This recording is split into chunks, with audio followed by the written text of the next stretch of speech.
Hello, good morning, good afternoon, and good evening to everyone watching us across the globe. Welcome to the third installment of the series Making and Unmaking Exhibitions, a program co-developed by the Centre Culturel Suisse in Paris and the feminist platform for design politics Futures. My name is Nina Paim. I'm a design researcher, curator, and educator, and the director of Futures. Over the course of the last year, Claire Hoffman, here with us, the curator of the Centre Culturel Suisse, and I have been having many conversations and literally making and unmaking this program several times. As COVID-19 shook our world and disproportionately affected the most vulnerable populations, most museums and cultural institutions remained closed. Against this backdrop, we felt a growing urgency to reflect on the entanglements between the cultural sector and sustainability in a broad sense, understanding it as a multidimensional concerted action towards social, spatial, and environmental justice. How is the practice of exhibiting, we ask, be that of art, design, history, or science, fundamentally implicated in the threats we are facing on a planetary scale? And at the same time, how can exhibitions help us attain political momentum and agency around justice? How can it support communities fighting in the front line and leading the way in safeguarding our collective future? The title of the program, Making and Unmaking, reacts to the current reality of uncertainty in planning, which we are all caught up in, but also intends to critically look at the functioning and the misfunctioning of the cultural sector and of exhibition making practices in particular. We have invited curators, museum directors, artists, and designers, as well as community organizers, to tackle these issues with us from their various perspectives. You will find the whole program on the website of the Centre Culturel Suisse, and what is more, all conversations and talks will later be published as essays on Futures. Lastly, some technical information to our audience.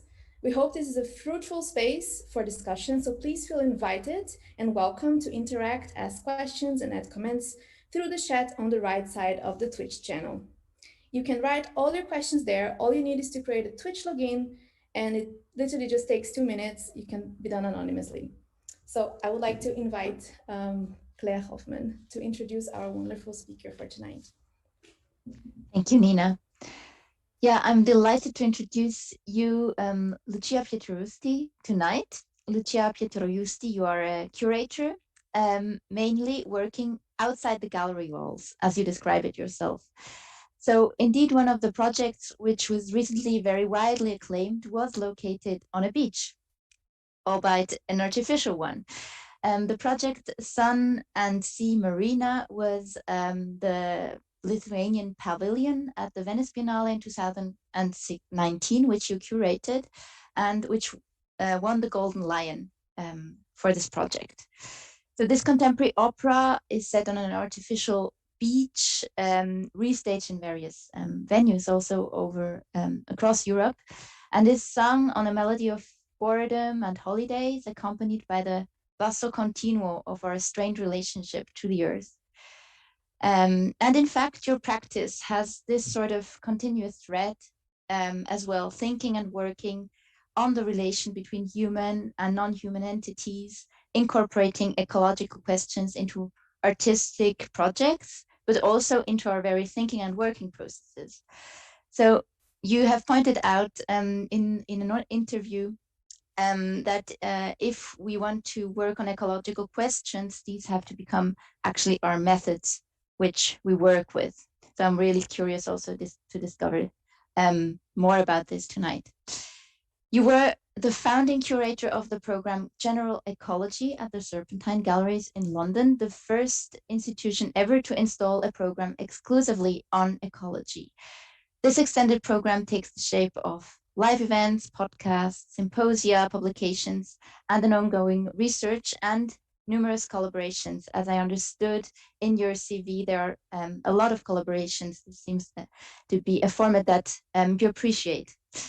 General Ecology has also lately extended into a network, and I think you also wanted to share some updates and information on this platform to share expertise across institutions. And currently, you're also co-curating the 50th anniversary project at the Serpentine Gallery called Back to Earth.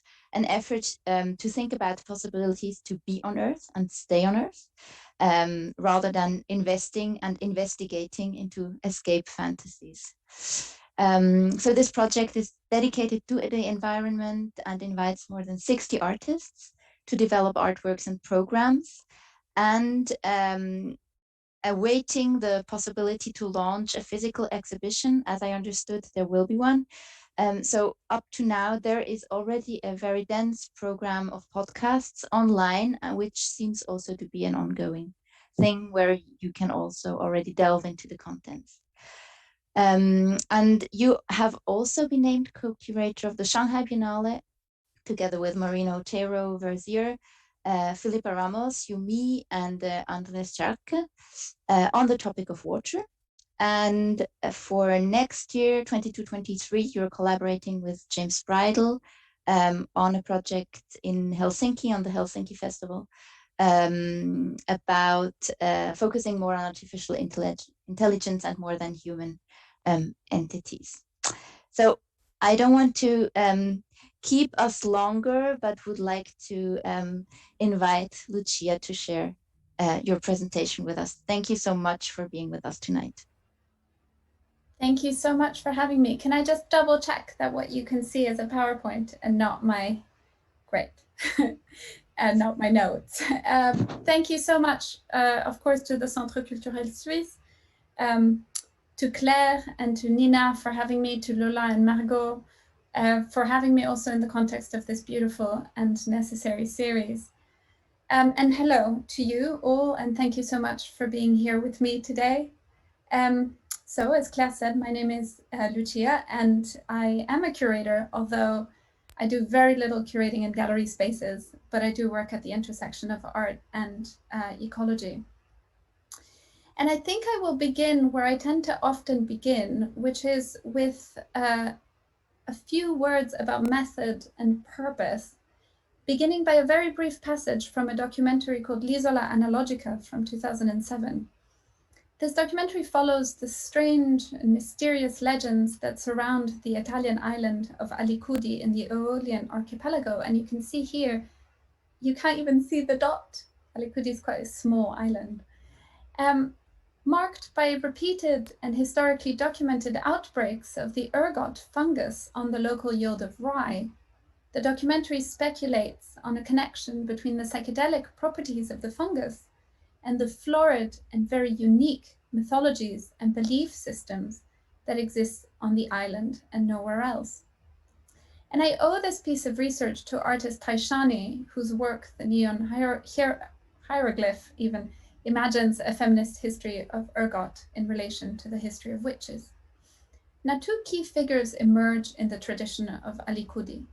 The tagliatore di trombe, a kind of tornado cutter, usually a man, who performs a ritual on a boat or on the shore upon seeing a tornado at a distance in order to dispel it or to change its course, literally to cut it up and make it go away so that the island might be spared. And the other one is the maiare, women of the village who would cover themselves in a special ointment at night, and they would then be able to fly to Palermo in Sicily to return with bountiful produce, bountiful food for the island's inhabitants. And all of this may, the documentary suggests, emerge from these prolonged states of collective psychedelic visions brought about by the consumption of ergot-infected bread, a bread that they were obliged to eat because of food scarcity on the island. There was no other choice. And so we see already here in this simple story on the island of Alicudi, these deep connections between food scarcity and oral history, between weather and rituals, between social structures and environmental locatedness, being in place, situatedness. And these things are, I would hope to make the case to you today, not coincidences. So then there's a minute in this documentary that I've by now talked about quite a lot, in which an anthropologist, Elio Zagami, who ended up living on the island for many years and eventually kind of incorporated some of this forms of mythological thinking into his very practice, a few minutes in which he begins to reflect on a kind of logical understructure of this whole kind of belief system coming about. È stato che quando sono arrivato qui in chiesa mi è nata la notizia che Sua Eccellenza la sera, facendosi una passeggiata con un amico verso le cave di Pomice, ha messo un piede in fallo e purtroppo Sua Eccellenza, che doveva venire qui per la processione del 20, il 19 si è rotto una gamba e l'hanno dovuto portare a Roma. Non voglio dire che ci sia una relazione.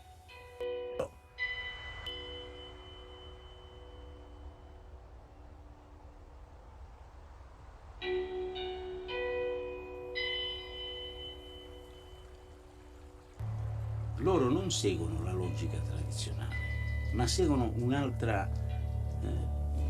percezione della realtà.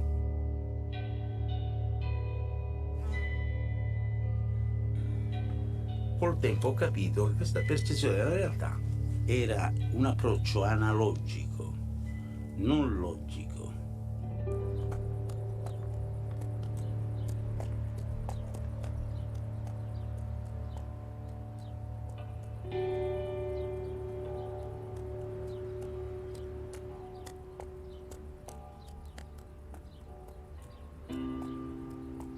Analogia in greco significa proporzione. A sta a B come C sta a D, per esempio. L'astrologia, i rapporti degli astri con la tua vita, non sono il rapporto logico, ma il rapporto analogico.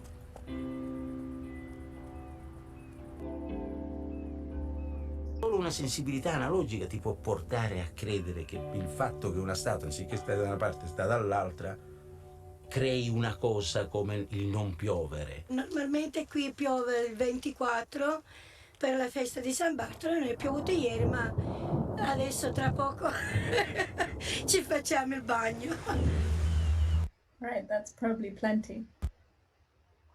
Let me just get us to the next slide. There we go. From this clip that we've just seen, I would like to firstly hold in your mind, if you would indulge me, this analogical process, and maybe interrogate it for the possible methods it offers up in curatorial or in artistic work, particularly in that curatorial or artistic work that intersects with environmental questions. Now, the second, let's say, artifact is a brief passage by the architect Keller Easterling, a passage which I owe to my colleague Ben Vickers. It was his offering in response to my attempt to describe to him the fact that as someone with very strong glasses and blurry, very blurry vision without those glasses, I noticed that I tended to perceive similarity before difference in daily life, which in very practical terms just means that I smile and say hi to lots of people I don't know in the street. And that somehow this had some kind of maybe analogy to a methodology that I think I've carried over life and work in thinking about how to try to think things together in a kind of blurry way in order to encounter similarity before encountering difference. So here's what Keller says: where nothing is new and nothing is right, there are no dramatic manifestos, but maybe there is a chance to rehearse a habit of mind that has been eclipsed. You are already able to detect, as if with half-closed eyes, a world at a different focal length. Rather than only declarations, right answers, objects, and determinations, you can detect and manipulate the medium or matrix in which they are suspended and in which they change over time. So I always keep these two things in mind, an analogical logic and some half-closed eyes method. I find them very helpful when dealing with the complex and messy fact of the environmental. And if you hold them in your mind as I do in mine, this invitation is maybe an invitation to loosen a little bit the grip on rigor and embrace looser, maybe cosmological, maybe affective, and maybe instinctive interconnection. I would then like to continue by suggesting as I have done actually many times before in conversations such as this one, that it may very well be that coming to terms with complexity and making peace with it, finding strategies within it that generate reparation and action instead of fragmentation and stasis, may be one of the big challenges that face us today. And by complexity, of course, I'm referring maybe to the ways that we are needing to really come to terms with this multi-species, multi-perspectival, non-homogeneous planet, world, in which intra-human power relations, more than human interrelations, cooperations, and contradictions are all entangled with one another.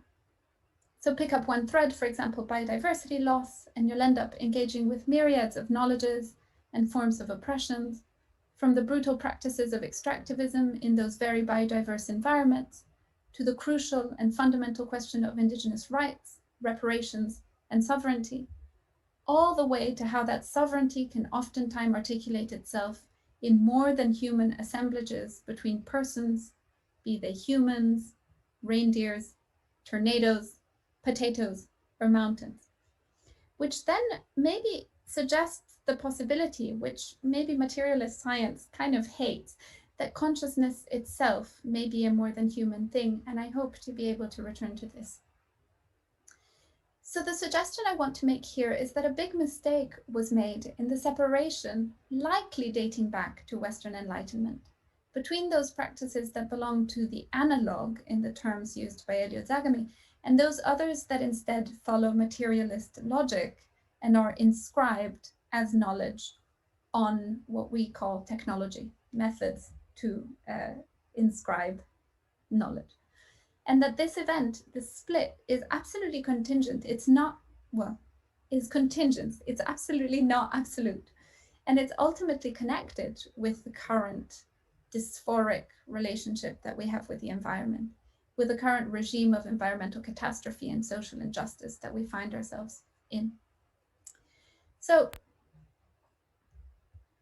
having navigated for the last few years between art and non-art environments, particularly in these kind of collaborations that Claire was maybe mentioning, I have started to try and put together ideas around what art is for. And in part, this has to do with literally trying to think about purpose, think about one's own sense of purpose. Is what we're doing anything?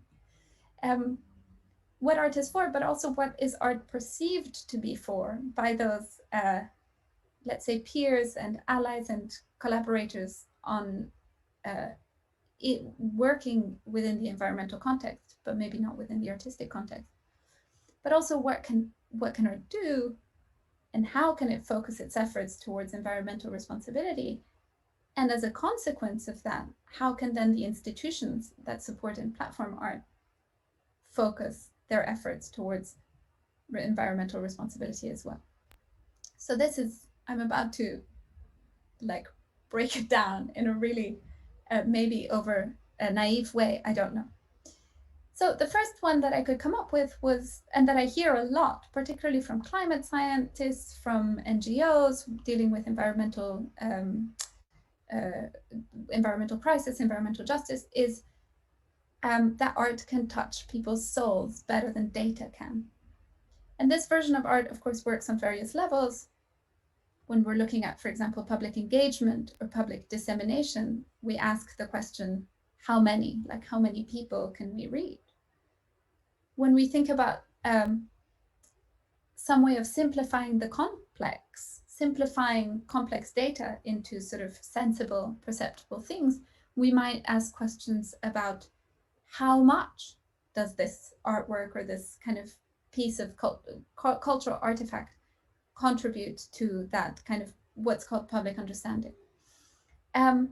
Or we might think about art's capabilities to mobilize hearts and souls. So it's, if you compare the effective relationship of looking at a set of numbers or graphs with the effective relationship that is having an embodied and fleshed kind of attuning experience that is perhaps immersive or perhaps kind of really emotionally salient, then you can see that art in a very vast sense has a kind of potential for mobilizing hearts and souls.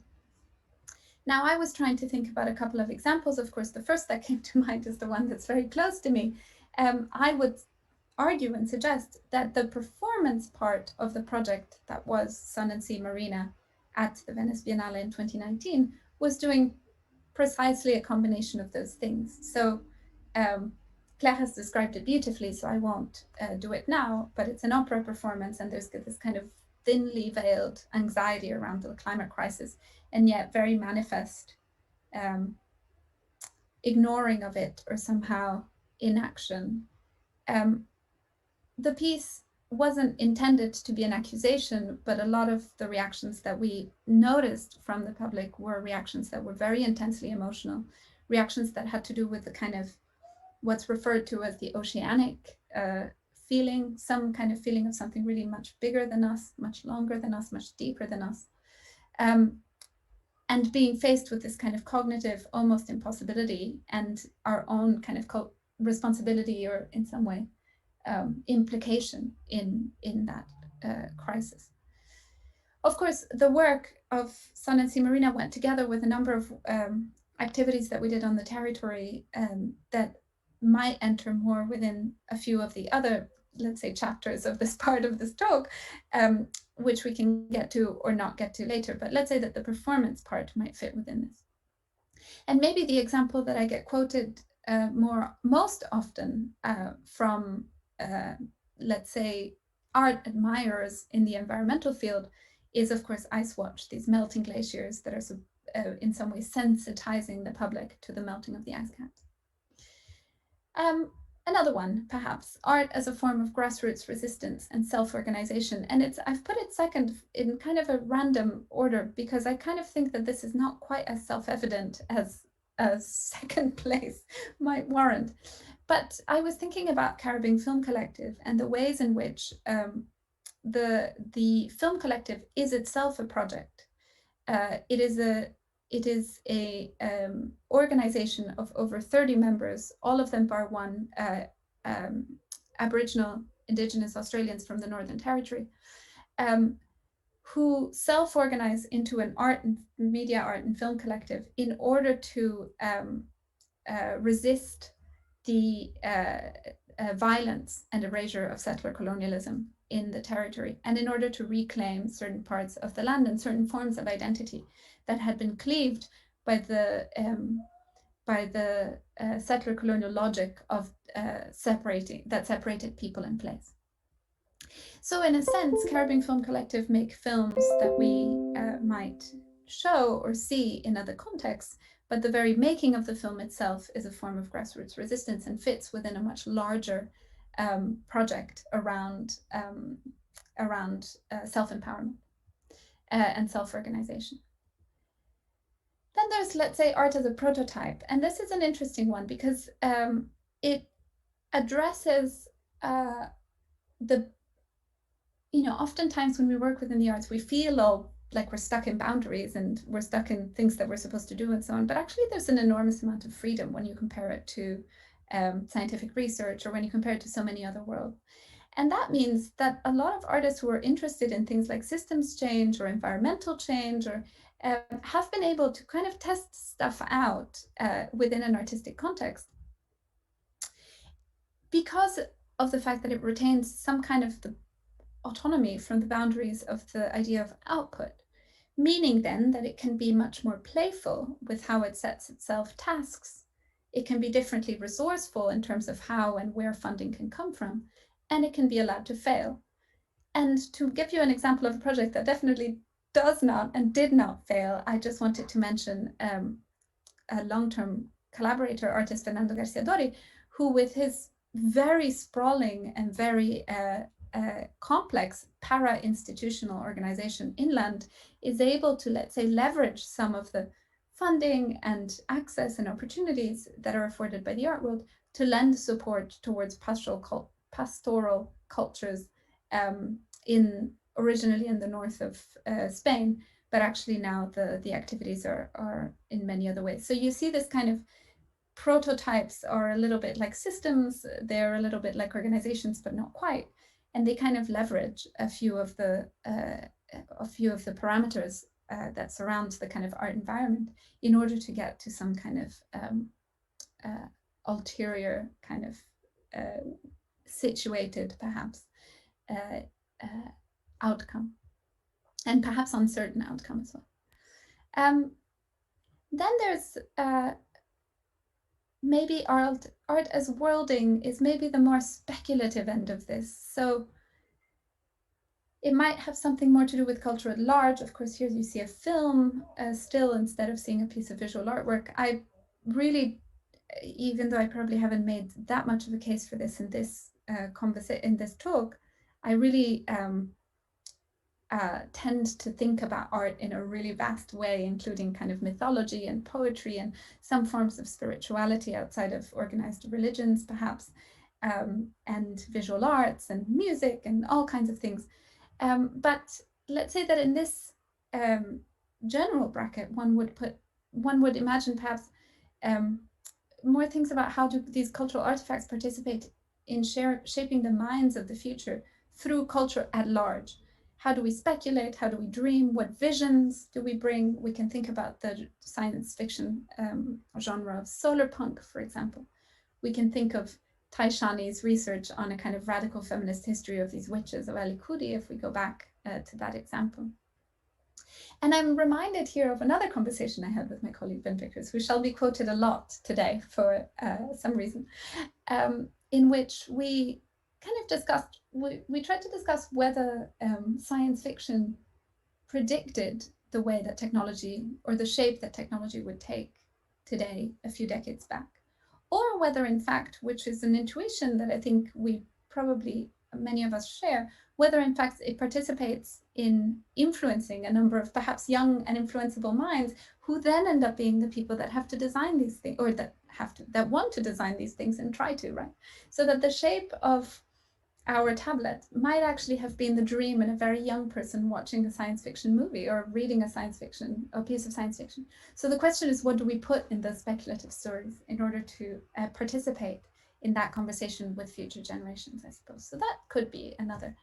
And then this is a really random one. So art for deep time. I will try to make a case to you for this. So I've been wondering about this, and I'll give you just one example about something that I've been playing around with since Plant Sex, which was an event that looked at the intersections of erotics and botany through art in 2019. Now, we went into this really deep research about the connections and associations between fertility, agriculture, mythology, reproduction, and song. We found that they are innumerable and that they are profoundly rooted into the very fabric of our being on this planet. From Neolithic female fertility figurines to anthropomorphic sacred trees, all the way through to 18th century pornography, the intersections of plant life and sex life are one of the fundamental ways in which we have come to know ourselves and our ecological being in the world. And in selecting historical excerpts for a special issue of a journal that we produced at the time of this event, Plant Sex, of which you see two kind of moments here, we were particularly struck by the key importance of this knowledge, of such knowledges as things like human fertilization of the date palm, one of the many instances of a long-standing symbiotic co-evolution between human and plant. And if you look at the history of modern-day wheat plant, for example, it's the product of a similar collaboration of many millennia. So deities embodying or representing flowers, plants, or agricultural processes cross-pollinates, creating strings of symbolism that can be traced from the earliest civilizations. And this, combined with about 7,000 years of acquired wisdom in the properties of plants as medicines, aphrodisiacs, and so on, is wisdom we are now at risk of completely handing over to the extractivism of the pharmaceutical complex. And I say this not without gratitude for the vaccine. I think the pharmaceutical complex might be brilliant at developing large-scale vaccines. But much is lost when the stories that we have written together with plants rather than about them are forgotten. But how, I ask myself, and this is something that I asked myself at the time, how have we remembered them all this time? How does this feeble voice from the deep past reach us, and in what form? And here's an example. Next. This is from the Song of Songs. That day you seemed to me a tall palm tree, and your breasts the clusters of its fruit. I said in my heart, let me climb into that palm tree and take hold of its branches. And oh, may your breasts be like clusters of grapes on a vine, the scent of your breath like apricots, your mouth like good wine. Now, here it's a kind of love scene, and the texture and seductiveness, the smells of plants is associated with the act of lovemaking. But if you read it the other way around, then this poem could also be one of those tools to remember. So art, a piece of a cultural artifact, being a potential tool to remember this kind of symbiotic, more than human and human relation of date palm fertilization, which was actually the backbone of Mesopotamian civilization for millennia. So could we imagine, I can't probably make enough of a case to you of how art holds memory through deep time. I would love to have the time to do that, and I have plenty of other examples. But could we imagine that actually there is this relationship that binds these two things?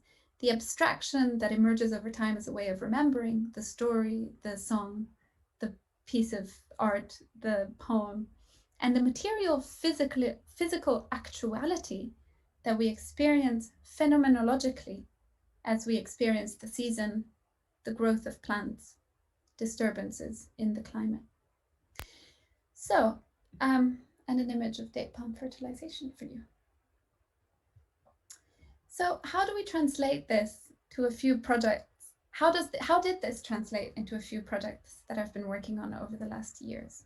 Well, I tend to think in images, so let's start from a tree and speak very briefly about General Ecology. General Ecology was founded, I don't know, Claire, if it is indeed the only department or structure dedicated to ecology in all art institutions. I think making that claim is probably something I wouldn't be in a position to do, but certainly it was an attempt to influence the structure, the infrastructure, the programming, and the network of an art organization, infecting it and influencing it with a kind of dedication to or responsibility towards, or even feeling that its mission and its purpose might have something to do with environmental justice and balance. And so it was built like in the shape of a tree in a forest system, which you see here on the left, upwards at the very beginning, upwards, by curating over and over, obsessively, over and over again, programs that, you know, whatever the exhibition in the show, pulled out an environmental theme or topic. And all the live programs, that was my job at the time, curator of live programs. So all the live programs became sort of part of an ongoing and long research, which had the perhaps unexpected effect of developing a kind of community of audience members that would return, and that mirrored back an image to the institution of an institution that had actually become implicated and involved in this conversation. This was a discursive level, but that then allowed, created the right kind of points of interest and leverage to be able to start to make the case. My cat is really scratching. To be able to start to make the case towards certain kinds of infrastructural and internal transformation, the kind of really slow ones, the ones that look like big complex diagrams, the ones that may have some things to do with our own carbon footprint and how we work, but also may have something to do with the way that we organize ourselves internally, what tools do we use, and so on. But very crucially, that tree in the forest is connected to other trees through a network. And so at the same time as we did this upwards and downwards work, we were really working on developing a kind of network, informal network of intentions, of organizations in the art context, but crucially outside of the art context, who might be interested in doing things like exchanging skills and let's say work in kind. So we might be advised by an organization in exchange curate a program artistic intervention for them and things like this. So really, we tried to think about ways of developing this, really nurturing and growing this network of intentions. It took many years. I also added at the last moment a tree and a gutter, because I realized that sometimes it's all beautiful and it's all idyllic and things are born out of it and they look like they should look. And other times these things are actually grown and can emerge and could potentially emerge out of situations that are more challenging, out of debris, out of the kind of leftovers of activity, like a tree can do in a gutter. Now, this is just a snapshot, which for time reasons, I won't dwell on too much, but this is just a snapshot of a lot of activities that we undertook as part of the General Ecology project over the last few years. And it mostly shows you the outwards ones, the sort of leaves of the trees, but it also shows you a little bit of the relationships that we had. Well, it hides, but it has a little bit of the relationships that we had with many other organizations. To give you an example, this is Zaidi Cha doing a performance as part of Julie's Bicycles yearly conference in February 2020. Then we can maybe look at circles and go towards a piece of work that I've been involved in that has to do with the more than human. It also happens to have been one of the most visible parts of the General Ecology program that began that kind of blooming of the top of the tree kind of thing, which is the writer and researcher Filipa Ramos and I began to think about this tiny fish, which this is a still from Blue Planet, if I'm not mistaken. This tiny fish, right in the center of this circle, is a tiny pufferfish that over the course of days and days and days shuffles around and creates in the sand this incredible, extraordinary kind of pattern that David Attenborough interprets as a mating ritual. But we started to think about this. The fish is really tiny, and we started to think, well, what if the shape of this circle in the mind of this fish was actually manifested itself? The coordinates of it was more like movement, like a kind of a dance, than as an image, as a full image like we see it. It could be, we don't know. And so as we work on translating or kind of shifting or moving between different human and non-human forms of consciousness, we started to develop a project called The Shape of a Circle in the Mind of a Fish, in honor of the pufferfish, that started to think about taking some assumptions that we make that go together with forms of anthropocentrism and human exclusivity, and slowly beginning to unpick those assumptions one by one. And you see here a kind of remix of many of them, but we started by thinking about language and interspecies communication. We realized that communication really doesn't need much more than spending time with and caring for, which means that it's not based in language in the first place.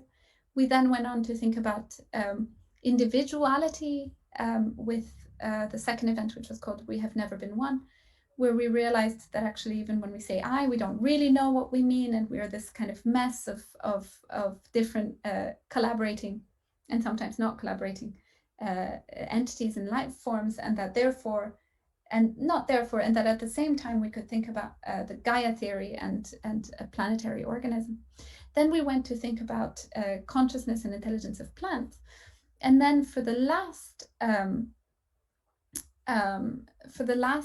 iteration of The Shape of a Circle in the Mind of a Fish, which we subtitled The Understory of the Understory, we started to think about the kind of this idea of the abstraction and the metaphorical and the material at the same time, by thinking about Earth and looking at Earth from an ecological, biological, but also kind of political standpoint, by thinking about the terms earth, land, soil, ground, and I think dirt. And once you use these different words, you realize that they actually pull together with them all of these different interconnected tangles of of geopolitics, of economics, of microbiology, and we tried to put them all together in this kind of analogical, kind of cosmological way. And I might not have time to play an excerpt from Samaya Valley's beautiful intervention called Ingesting Architectures, which has to do with racial injustice in the levels of dust and pollution and in the relative protection against dust and pollution in the neighborhoods in Johannesburg. It's online, so I would really invite you to look at them. But at the same time as something like Samaya's intervention, we also had thought about mushrooms and fungi and the properties of fungi. So it was this kind of very loose set of, let's say, coordinates that generated this kind of complex, messy, three-dimensional object, hopefully, in our audiences.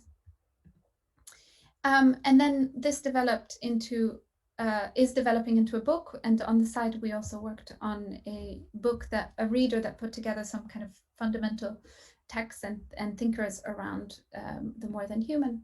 And then we get to Back to Earth. And I will spend the last few minutes speaking about Back to Earth, this project that Claire has already introduced, of inviting 65 artists to propose an artwork that is also at the same time an environmental campaign or initiative or prototype.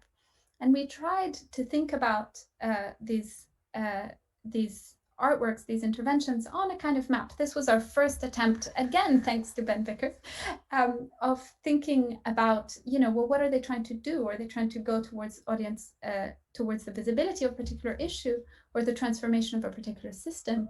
Do we want the audience to be aware of something? Do we want them to participate? And that kind of oriented us at the beginning, and it did help. And after that, we started, as we spoke with so many artists that came up with so many ideas, we started to think of them in terms of the other way around, which is how do we engage with these campaigns, these artworks, and these initiatives to best match their aims?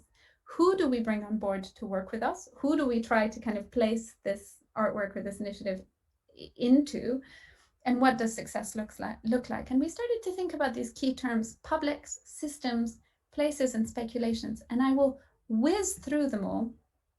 Publics might be campaigns, and we can hear echoes of this whole, like, what is art for? What does it do? Because it's such a vast project that it actually somehow manages to pull in lots of these different kind of purposes and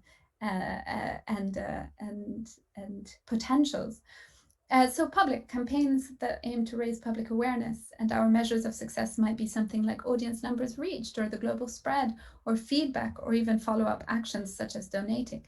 And you see here a kind of spread of last year's projects, one by Olafur Eliasson and one by Julie Chicago, Jane Fonda, and Soon, both online on Earth Day of 2020, and a kind of longer research project, an online platform by Metabolic Cells on kind of micro-pollutions and the metabolics of pollution.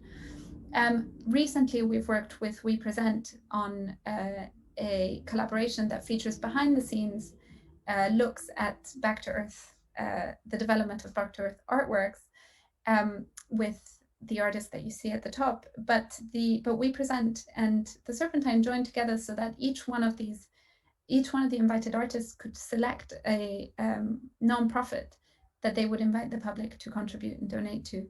And We Present was matching those contributions. So we're also kind of trying to experiment with turning, let's say, access into the behind the scenes of a particular artwork, for example, into a kind of concrete action on the part of our audiences. And this year, we are also about to launch a billboard campaign that represents the billboard I Love You Earth by Yoko Ono. Then we have systems, artworks and initiatives that operationalize art towards an achievement of systems change, something like law or policy or infrastructure. Of course, we might be completely, we might completely fail at any of this. It's really hard, but our measures of success might be something like the long-term implementation of new systems or a new regulation or a new framework. Our partners might be lawyers or policymakers or NGOs or industry leaders. And I would give you the very brief example of a project by Cooking Sections, Climavore, that the Serpentine has committed to support in various ways, that looks at transforming the food industry and transforming the way that we eat not in accordance to specific rigid diets, but in accordance to localized assessments of what benefits, what can actually benefit the environment through the process of eating and consuming, creating a market for particular things. You see here a work that they presented as part of Climavore with Atlas Arts on the Isle of Skye, in which they have been working with many years to support at all the levels farmers pivoting from this very intensive, very destructive salmon farming industry through to the farming of intertidal species, bivalve species who are natural filter feeders, and at the same time also kelp and other forms of seaweed. And at the same time, cooking sections who have a show at Tate now are encouraging the restaurant industry to kind of adopt a Climavore edition drop farmed fish or farmed salmon from their menus. So that's what we're working on with our future restaurant as well at the Serpentine. And we're trying to develop, as part of our commitment to this project, we're trying to develop kind of ambassadorial program or some kind of way in which it is easily, the campaign or the initiative can be easily implemented by any organization that has a food offering. Then we have places, so campaigns / artworks / interventions that seek to maintain, conserve, develop, and activate really in a real place somewhere. And they may intersect with issues around Indigenous land, climate justice, or biodiversity. Our measures of success might be flourishing prototypes, spaces that are safeguarded and flourishing and thriving. And our partners might be local authorities, but also elders and also something like engineers. And to give you an example, we're working with Tabitha Rezer on a space in the Amazonian forest of French Guiana, which Tabitha is caring for at the moment, which will eventually be a center for the arts and sciences of earth, sky, and the body. And what Carabing refers to as an art residency for ancestors, which is in effect kind of Indigenous run nature reserve in the Northern Territory of Australia. So, and then finally, and I think that's the end of all I have time for, is speculations. So artworks and initiatives that, as we were saying before, might open up the imagination, think of new futures and embody new paradigms. And the measures of success of this are much harder to determine because, you know, how can you know? But there are kind of messages in bottles and offerings out there. And I'm just going to signpost here a piece by Revital Cohen and Tor van Balen called Heavens, which looks at alternative origin myths that would have a kind of cosmic origin for life on Earth. And a few seconds. And I think in the last moment that I have, this is just all the things we've done and are continuing to do for Back to Earth. The exhibition is only a part, it's not the end point of this long online offsite podcast is a part. It's a really good entry point, actually. And I'm just going to mention the General Ecology Network. It will be an attempt to formalize that informal network that I've referred to before. It's at the moment we're thinking of it in the shape of an onion, and that's where the onion comes into place. So we're kind of doing this mapping exercise to try and gather together a community with whom we can interact, and a number of working groups that is going to look at some things like personhood in an artistic and legal context, the method around this influencing institutions from the inside, and how do we assess impact. How do we transform the ways in which art institutions can assess their own impact to try and code in some kind of embedded planetary responsibility or environmental justice or balance responsibility within our own mission without giving anything else up? You know, this is not a exercise in institutional dismantling or critique. It's more of an exercise in kind of generous embracing, I would say. And we're hoping to make a little bit more of this manifest in summer of 2021. Thank you.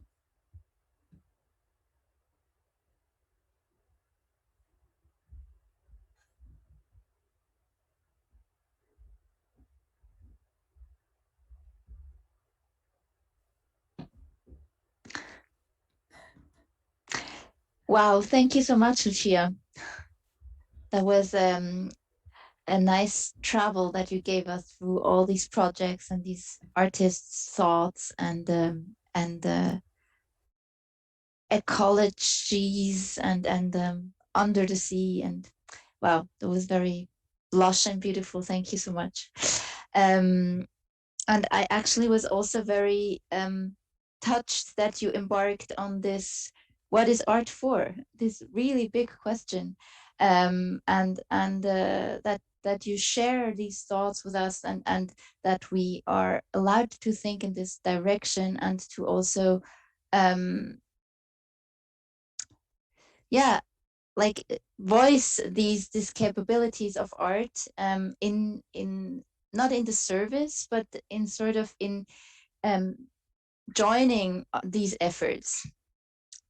So I really was I really appreciated this, and to open up this discussion, which maybe like was in the maybe 20 years ago would have been more difficult to embark on. Thank you. And I think I was trying to write the lecture that you asked me to write, which is kind of how can the institution do it? How can the organizations do it? And I found myself just circling back of always to sort of how does art do it? How and for me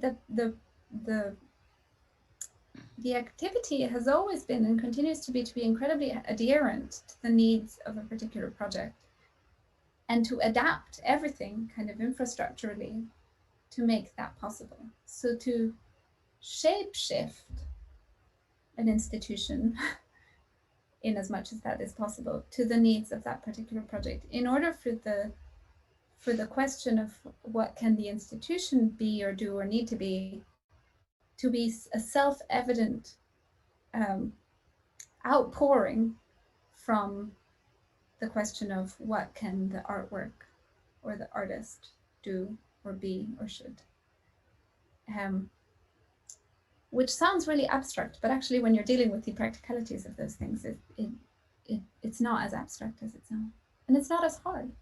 I mean, I've found it's not as hard to find in the way that I don't know, like the river flows down the mountain and goes around a rock instead of jumping over it or whatever. Like it's this kind of sinuous thing that we do, this dance that we do with organizational structures, that I think is really potentially a really interesting place to be. Maybe I'll just voice this to the audience, that please, if you want to ask questions or add comments, please do feel free to do this in our chat. You just need to do a quick login in order to do this, and we will take up your comments and questions into the discussion.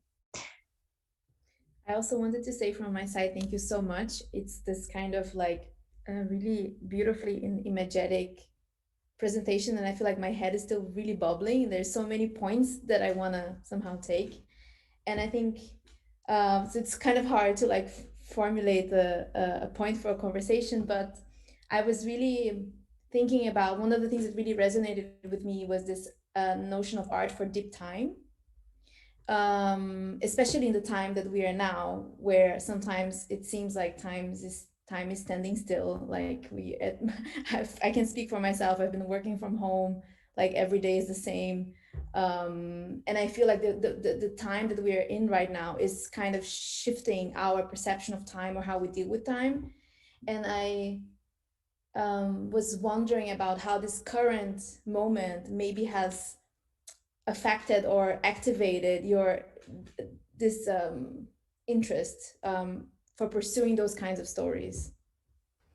Yeah, it's interesting. I would say that in the specificities of this question of like, how does art participate in making knowledge through or holding knowledge through deep time, I think that definitely predates this pandemic and this kind of strangeness of time. The way that the pandemic has affected, I'm so sorry, my cat is really desperate to get out of this room. The way that this pandemic has affected the projects is perhaps interesting to pause on, which is I kept thinking up until, let's say, April or May of 2020, of the General Ecology Project being, a beginning of a thinking about a thing that might eventually make some kind of ground that might be lending itself to sowing the seeds for a potential prototype of a different way of making art happen, as it were. And then the pandemic happened, and definitely not the biggest piece of news of that year, but institutions that rely very heavily on, and even branches of institutions that rely very heavily on footfall really struggled, or on kind of commerce or on food offerings, really struggled. And somehow we found ourselves being incredibly busy anyways, because perhaps because some of the projects were instantiating themselves not within the gallery. So actually moving them from off-site to kind of off-site and online wasn't that much of a stretch. Perhaps because of the fact that some of them deal with or dealt with or in some way have a connection to places that are very far away. And so the kind of differential experiences of this pandemic weren't experienced at the same time and in the same way by us being connected through a project. Perhaps because kind of traveling less did cause a certain amount of challenges, but also a certain amount of opportunities of trying to rethink how to actually not spend that much carbon traveling. For maybe all of those reasons, I actually realized with surprise that instead of being a kind of maybe sowing the seed for the ground for the blah blah blah of a prototype, it actually was kind of already instantiating something prototype-like. So it's tentative and it's shifting and so on. We're trying to find the reasons for it being, but in terms of how much the ecology work that we've been doing has been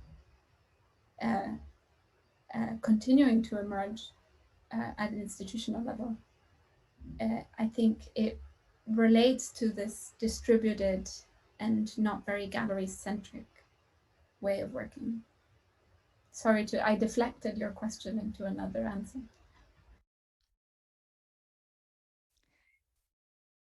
If we maybe take up this question of how to bring this into an institution, I really like a quote that I found where you say, "I was aiming to infect everything at the institution with an ecological bug."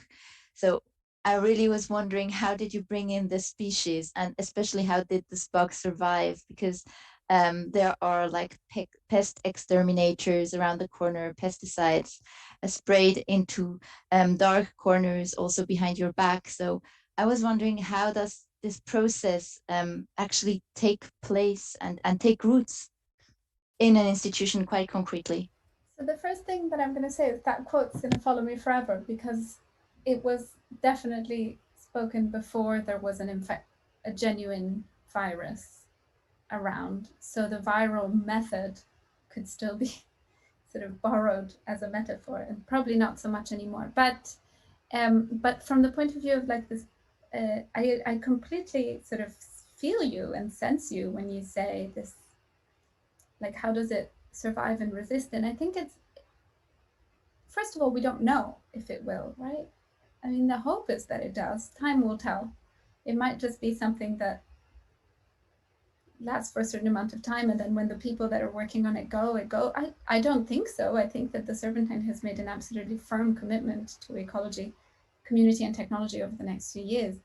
But I think the measures, I don't think there is a way of getting to a place where we can measure the success of something like this. I think we can only sustain it in as much as we can, and where possible, kind of outsource and offer the methods through which some of these things came about, which was the logic behind something like the podcast of Back to Earth, which was a way of kind of being able to open up the process a lot earlier than a normal kind of presentation or exhibition of a work. Open up the processes of how we were going about, and even our thinking changing and things like this. And then And then there's an element of that resilience, potential current resilience, that might have to do with just the time of the universe, like with the fact that at this particular moment in history, I think many institutions and organizations that haven't wanted to have an honest conversation about ecology are having an honest conversation about ecology. And partly because of a realization that we are all implicated, and that therefore that fear that may have existed a few years back of, well, let's not talk about this too much because otherwise we're going to be asked about what our carbon footprint is replaced by a much more open relation with, we're implicated, we're doing what we can, it's slow, it's difficult work asking these questions. And I think one of the things that we need to really sort of, the method of general ecology was to present something that was about ecology through mediums that were ecological. But the next challenge is how to ensure that those ecological methods are then adopted across the board, and not just when we're talking about ecology. That's the big challenge, because you can be coherent and consistent, and then completely inconsistent when it comes to other things. And I can't guarantee that any, including the organization I work in, might be successful immediately in the short term in doing this. We don't know. But those are the kinds of questions that we're starting to ask ourselves. So legacy, thriving, coherence, stuff like that.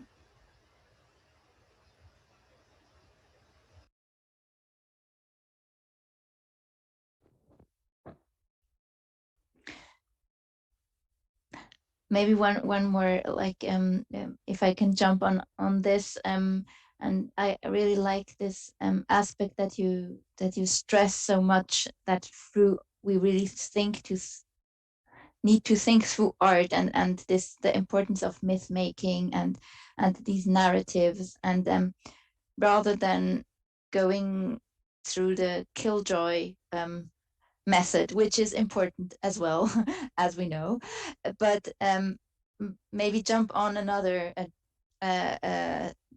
path, and using these or embarking on these myth-making methods of artists to be touched and ultimately moved to change. And so, I mean, you shared some of these chain effects of myth making and action taking, but maybe there is one that you might want to share with us, which comes to your mind, particularly. I don't know. I was wondering if there is something that struck you particularly in this, snowball effect, or I don't know. Yeah. That is a crazy hard question, because I think you'd have to be able to look at things. No, it's fine. You'd have to be able to look at things across a deep enough time to be able to assess some of those. And certainly nothing I've worked in my entire life has had enough time yet. But just on the subject of kind of, urgency, myth making, sensitizing, I think one of the rationales behind kind of really sort of sitting down and doing, well, what can art do and how can it do it, was to kind of go, there isn't any one single one of these things that's gonna work.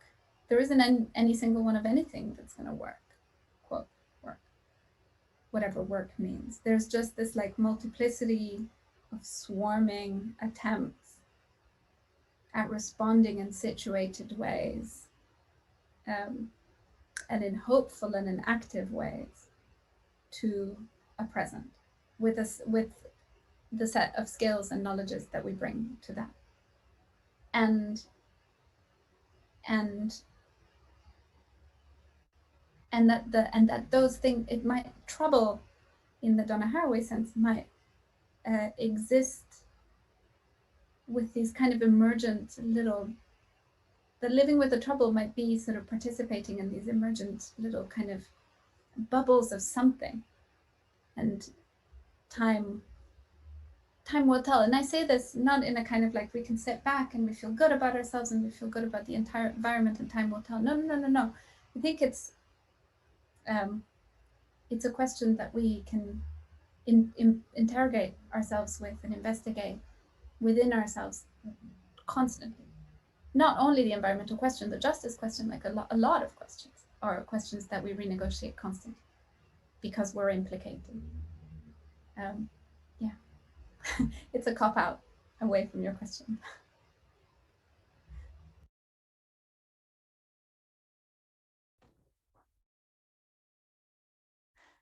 I think there is a question in the chat from the audience. It's Jean-François Krebs, who is, I'll just read it out. Thank you so much for this amazing talk. I feel a lot of joy in the way you opened the question, what is art for? Could you expand on the notion of instinct and its importance in the method of general ecology? And do you think joy is also important in this method? I love that question. I think you just caught me on a day where I'm in a really good mood. I don't know that I always feel joy. Joanna Macy uses the term active hope, which is a form of, pushing against environmental dysphoria, environmental nihilism, with the full realization that every action and every decision that is influenced by our perception of something influences then the next action and the next. So it's not a kind of naive hope, but it's an active hope with agency. So that's what I have to say about joy. I do think that joy is incredibly important. I can't guarantee that it's there all the time, particularly when you're looking at the more kind of, the institution work of this stuff. One of the fundamental ways in which the General Ecology Project borrows from this like blurry vision, analogical, half-closed eyes kind of method is even just in the conception of general ecology, which was an intention to relate to ecology in general. So anything from environment, climate crisis, climate justice, kind of ecological systems from more of a cybernetic standpoint, ecosystems, biodiversity, and ecology in general, and the notion of generalizing ecological principles. So that was more about kind of embedding. And so you see that there's if you're a scientist and you've been trained in honing in on the thing, that you become a super great expert on this tiny piece of the puzzle, which is admirable because, again, you get vaccines. You look at that and you go, this is a mess. And I've had plenty of people, really plenty of scientists and academics that have just been going, this is a mess. It doesn't have a direction. It doesn't know where it's kind of trying to go. And I derive a lot of joy from the personal joy, but also kind of professional things bloom from this kind of slightly generalist, instinctive putting together, like to a certain extent, creative work of thinking ideas together. So in a way, like that, and I wouldn't refer to my instinct as artist. I think artists do what they do, and I would be a terrible artist. But just this kind of curious, analogical or cosmological way of putting things together is kind of coded into the DNA of the General Ecology Project. Even it's kind of hidden in its name as well. Thank you for the question.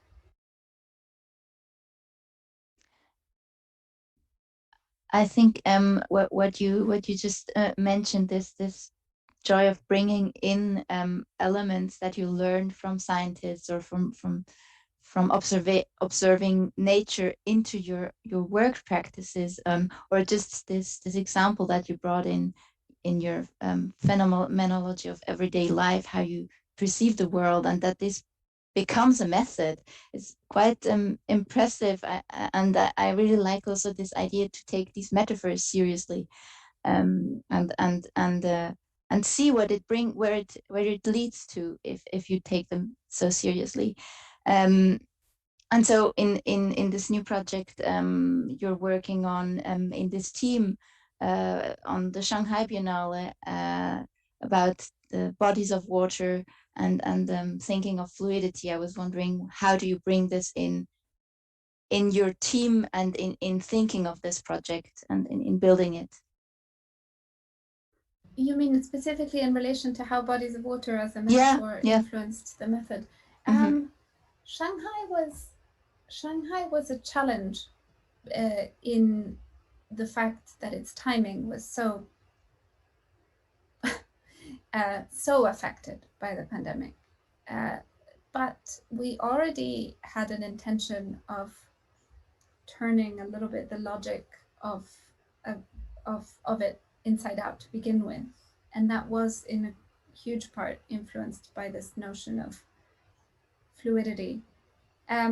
So instead of starting from the exhibition, we always had an intention to somehow start from the discursive or from the more public program side, and then to build over the course of the run of the Biennale, a kind of ecosystem, what Andres refers to as an ecosystem of alliances that built over time and developed in Shanghai, only to lead towards the end to an exhibition. But the kind of the metaphor and material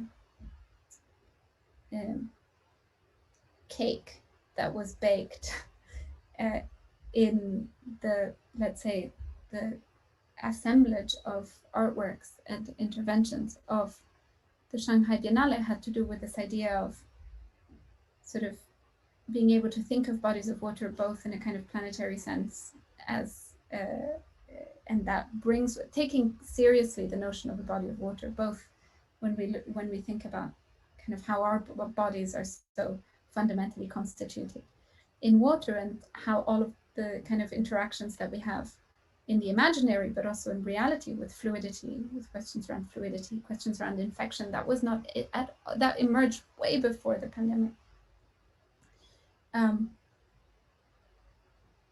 Had a kind of continuous relation with the sort of ways in which the bodies of kind of planetary bodies of water are kind of how do you say, regulated and subjected to violence as well. So again, this like human body, planet body, and more than human species body, which funnily enough was inside one of the original ideas for Sun and Sea that one of the artists, Rogile, describes is thinking of this metonymical relationship between the tired body of the beachgoer and the tired planetary body of the Earth. That was inside the logic of the libretto. And I think there's something about that. I need to think about it. Also, I haven't been able to go, so I don't know. I'll tell you when I come back. Thank you.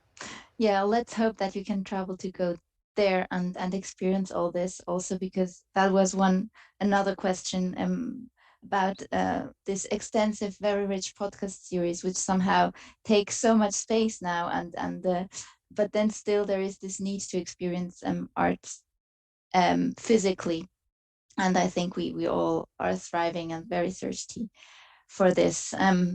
So yes, let's hope that you can travel and go there and share these experiences also with your team. And if we don't, I mean, thinking about the carbon footprint, because I obviously feel responsible over that as well. We are actually working towards thinking about projects long-term that might bring back or represent or reperform some of the works that are in Shanghai in other contexts. So, there's ways of, it may be that many of us don't see the Shanghai Biennale in person at all, but there will be traces in the future. I have no doubt about that. And that has to do with working long-term on research-based long-term projects with artists, and therefore kind of accompanying them through a really long time. Of course, and Sorry having to another. Interrupt you. No, it's another way of also having the sustainability of programming on another level, bringing these works also into another area, so that it's not us that are invited to travel, but you share the work all the same in another platform, other ways. Exactly. So I think our time is up. Thank you so much, Lucia. And to the audience, I would really like to invite to check out this podcast program, which I was very inspired by, that has launched really some months ago. And all this extremely rich material in general that you can find on the General Ecology website or the site of Serpentine. Sorry, please. I was going to just mention playpodcast.st/serpentine, and I tried to put it on the Twitch, but I don't have a Twitch account, so okay, so we can do that. We can share it another time. Yeah. On my side, I've been deeply moved, and a lot of it is resonating. And I know your cat wants to leave the room, so I just a wonderful evening. And, thank you so much for all the very inspiring stories of resilience that you talked with others. Thank you. Thank you for sharing this time together. Thank you, Lucia. Thank you, everybody. Care. Bye. Take care.